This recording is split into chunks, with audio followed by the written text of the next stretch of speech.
What if, right now, I offered to buy 10% of your financial future?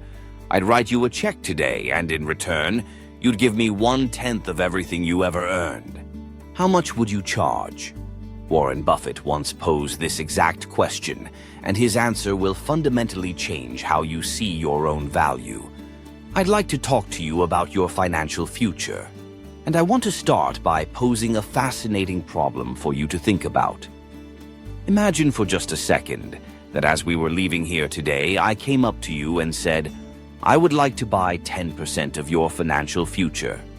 I'm going to write you a check, right here, right now. And from this day forward, you are going to give me 10% of everything you earn for the rest of your life. How much would you want to charge me for that? Think about it. I'm going to buy 1/10 of you, and just so you know, I might take the low bid, so be careful what you write down. Wealth Topmax warmly welcomes you. This channel is dedicated to sharing wealth-building mindsets for those seeking financial and time freedom. If you don't want to miss out on future valuable insights, consider subscribing for free and turning on the notification bell. If you contemplated that for a few minutes, you're getting a check from me today, and you can do anything you want with that money. But from this day on, you have to give me 10% of what you earn. I think it would be incredibly foolish of any of you if you asked for less than, say, $50,000. Now, it's going to be a few years before you're out earning money, so I've got a few years of dead money there. But then I would start getting this royalty on you as you went along. So I really think that if you thought about it, most of you would want a fair amount more than that. And I think you'd be right. Fortunately, I didn't make this deal with anybody when I started out, so nobody has a 10% royalty on me. But if we agree that $50,000 would be the absolute minimum, think about what that means. If 10% of you is worth $50,000 in cash today, that means that right now you are worth $500,000. Your potential on a 100% basis is worth a minimum of $500,000. That is the big financial asset you've got. And what you do with that $500,000 asset that you own today is way more important than whether you decide to buy stocks or bonds, whether you put your money in a mutual fund or pick your own stocks. The biggest financial asset that you have going for you, by miles, is the value of your own earning power over the years. So that's really what you should focus on.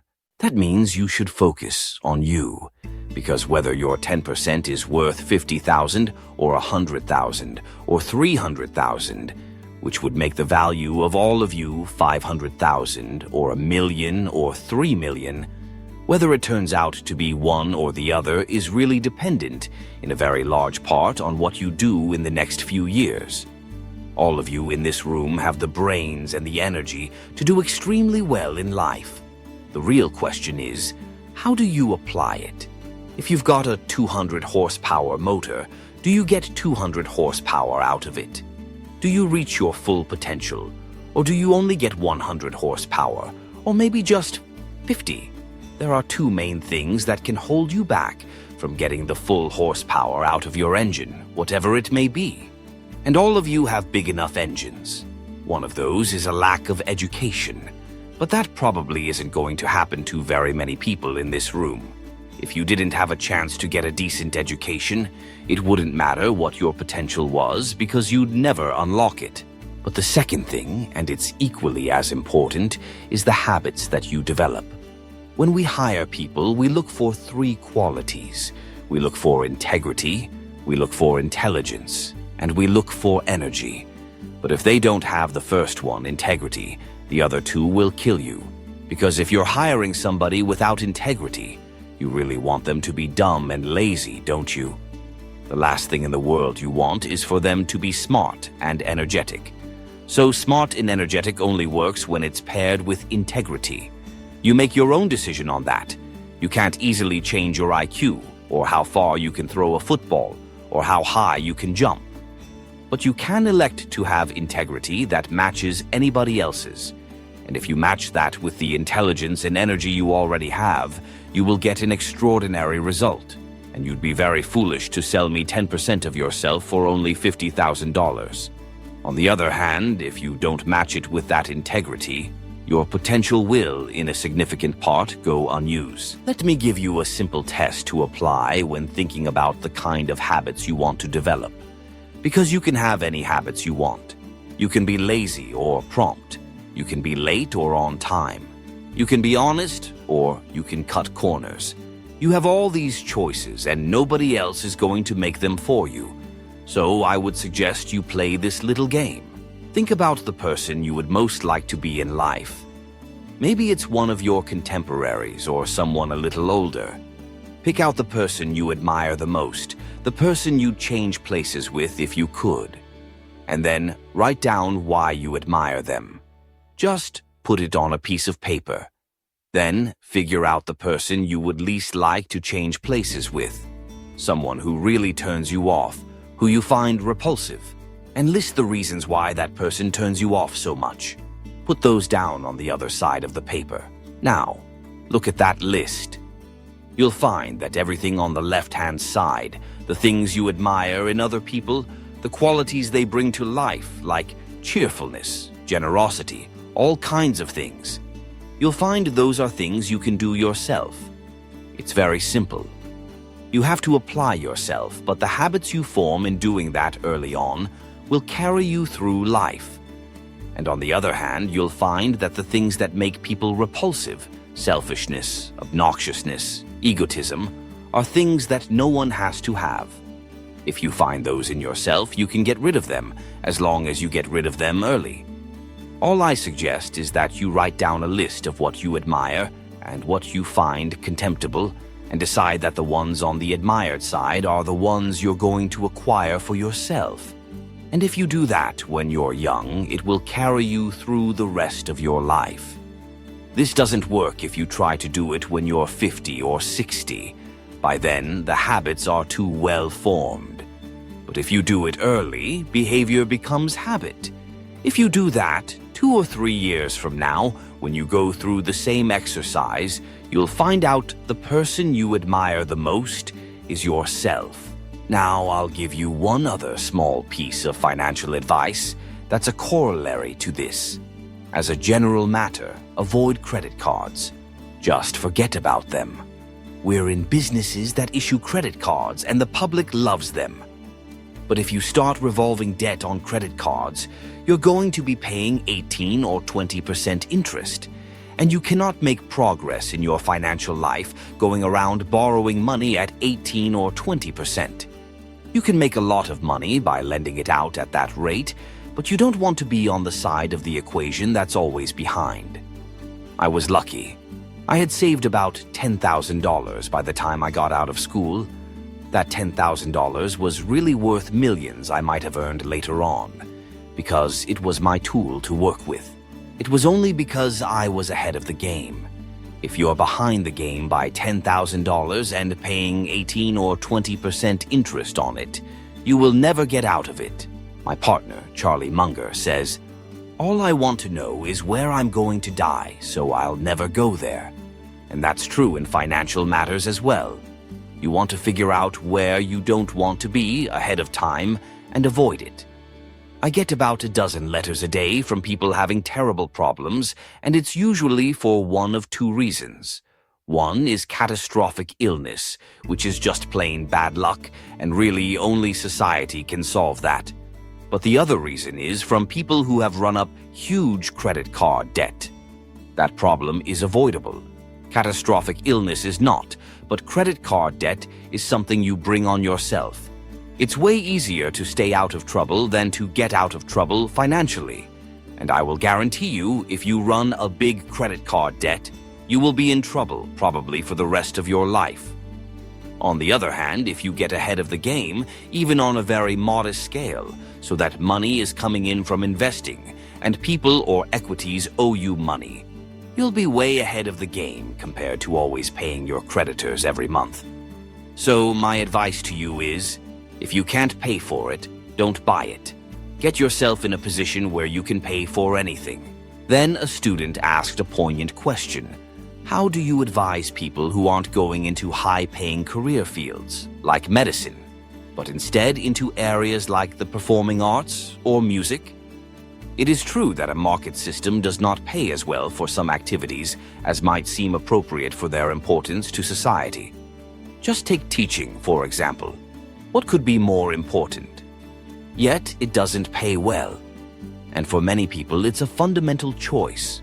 Are you going to go into something you love or something to try and make a lot of money? I think that generally it pays to go with what you love. I think it's very hard to find people when they get to be my age who say they've loved what they've done all their life and felt it was very worthwhile. But they're terribly sad they made that choice because they didn't make a lot of money. I don't think anybody's ever said that to me. I would go to work in whatever turns you on. Almost everybody here will make enough money, unless they get some terrible habits along the way, to do reasonably well. And doing reasonably well in this country is pretty darn good. It's not necessary to have huge amounts of money to enjoy yourself. I enjoyed myself when I had $10,000. I live in the same house that I bought 41 years ago. I liked the house then. I like the house now. If you think about it, if you have a reasonable job, you'll be eating at McDonald's, and I'll be eating at McDonald's, so we're at a push on food. You'll wear the same clothes I wear. I'll pay more for my suits, but as soon as I put them on, they look cheap on me. So we'll look about the same. We'll both live in comfortable houses. What difference does it make if you have 50 more rooms? It'll probably just bring you problems. We'll drive the same kind of car. In fact, you'll probably drive a better car. I drive our cars about 8 years old. We'll watch the same television. We'll work on the same computer. Pretty much the only difference will be how we travel long distances. I will fly in a plane that's more comfortable than Southwest Airlines. That's the one real big difference. Other than that, I do what I like every day, and I hope you'll do what you like every day. Great wealth is the tiniest bit different, in a real sense, than having just a decent income. And to trade a decent income in something you love doing for huge wealth, where you trade off a lot of your principles, that would be a terrible mistake. Next, a student asked about the role of technology in the economy. There's no question it's turning the world upside down. It's just beginning, but it's moving very fast. I met Bill Gates in 1991, and he tried to educate me about high tech. He'd have had better luck with chimpanzees, but one thing he told me was, you've got this model in your head of the world where time and distance are very limiting factors. They aren't limiting factors anymore. He said the cost of talking to someone around the world or publishing your message is going to be zero. And that was revolutionary, but it's happening already in a very, very big way. High-tech, information technology, whatever you want to call it, is changing the world. It changes the things I think about in the businesses we buy. We announced the purchase of a furniture retailer yesterday, and I have to think to myself, what effect does this new world of the internet have on furniture retail? The changes will be huge. The degree to which the United States leads the world in this area is incredible. We have a lead. It's hard to think of who's in second place. 15 years ago, this country had an inferiority complex. We were wondering if the Germans and the Japanese were going to own everything. And just imagine, in a short period like 15 years, how that's changed around. I think it argues for a terrific future for the world, and even more so for a terrific future for this country. Then the conversation shifted to investing and his core philosophy. I like to find businesses that have good economics. What are good economics? It's a business that has some kind of a moat around it. Something that makes its product or service or location a little more desirable to the customer than any comparable product. The number one candy bar for the last 30 or 40 years has been Snickers. People don't fool around with different candy bars. They'll fool around with different length dresses, but not candy bars. You find that's very stable. We like businesses that we think we can figure out where they're going to be in 10 or 15 years. I don't know where the information technology businesses are going to be, but I know where Snickers bars are going to be. They're going to be selling just about the way they do now. I know where Wrigley's gum is going to be. There's not going to be a lot of innovation in chewing gum, so we look for predictability regarding the sustainability of a competitive advantage. And the nice thing is, we don't have to find very many. If we find one a year, that's terrific. You don't need 100 or 1,000 great investment ideas to do well. You need a couple. The most important thing is discipline. We don't need brain power, we need discipline. You don't need a 150 IQ to do what I do, thank God. But you do need discipline. You have to wait until you see the fat pitch to swing at. Because investing is a no-called strike game. In baseball, you have to swing at pitches you don't even like. In business, you don't have to swing at anything. You can sit there and the paper says General Motors is at 68 or General Electric is at 115. If you don't like those prices, you don't have to swing. You can wait day after day, and there are no called strikes. Now, when you decide to buy something, when you swing, if you miss, it's a strike. But it's a marvelous game because you can simply wait for that one time, in a month or 6 months or a year, when you really know what you're doing, you like the price, and you like the people running the business. And then you swing, and you only need a few good swings in your lifetime. Finally, he was asked about the future and social responsibility, which led to one of his most famous thought experiments. I think the country as a whole is quite well prepared for the future.